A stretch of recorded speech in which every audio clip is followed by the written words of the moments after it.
मी प्रतीक्षा, news 24 मराठीमध्ये आपल्या सगळ्यांचं स्वागत आहे आणि एक नजर टाकूया आजच्या या खास रिपोर्टवर। काँग्रेसकडून आज आम्ही राज्यभर महायुतीवर चिखलफेक करत आहोत, त्याचप्रमाणे जनतेनेही या भ्रष्टाचारी सरकारवर आज चिखलफेक केली पाहिजे। भ्रष्टाचार हाच एकमेव अजेंडा आहे या सरकारचा असंच दिसतंय, अशी टीका नाना पटोले यांनी केली आहे। पंतप्रधान नरेंद्र मोदी यांनी या रस्त्याचे भूमिपूजन केले होते। देशाचे माजी पंतप्रधान अटल बिहारी वाजपेयी यांचे नाव या रस्त्याला दिले होते। वाजपेयी हे देशातील उत्तुंग नेत्यांपैकी एक होते, त्यांचाही नावाचा अवमान झाला असल्याचा आरोप पटोले यांनी यावेळी केलाय। आगामी विधिमंडळाच्या अधिवेशनात आम्ही महायुती सरकारच्या भ्रष्टाचारावर पुराव्यानिशी हल्लाबोल करणार आहोत, असेही सुतोवाच नाना पटोले यांनी केलंय।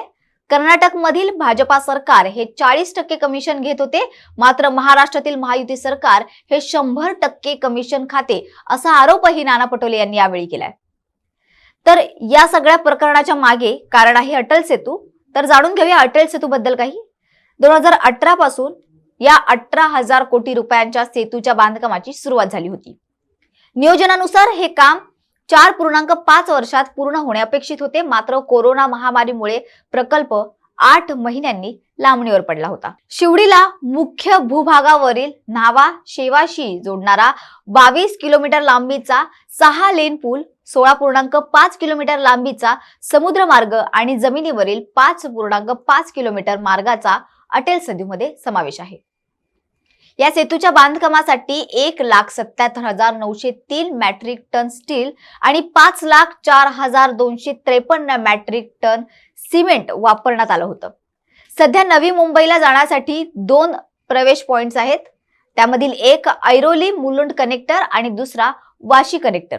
जर कोणी अलिबाग किंवा माथेरान किंवा लोणावळ्याला जात असेल तर ते अवजड वाहनांच्या वाहतुकीसाठी असलेल्या या कनेक्टरचा मार्गी जाऊ शकतात।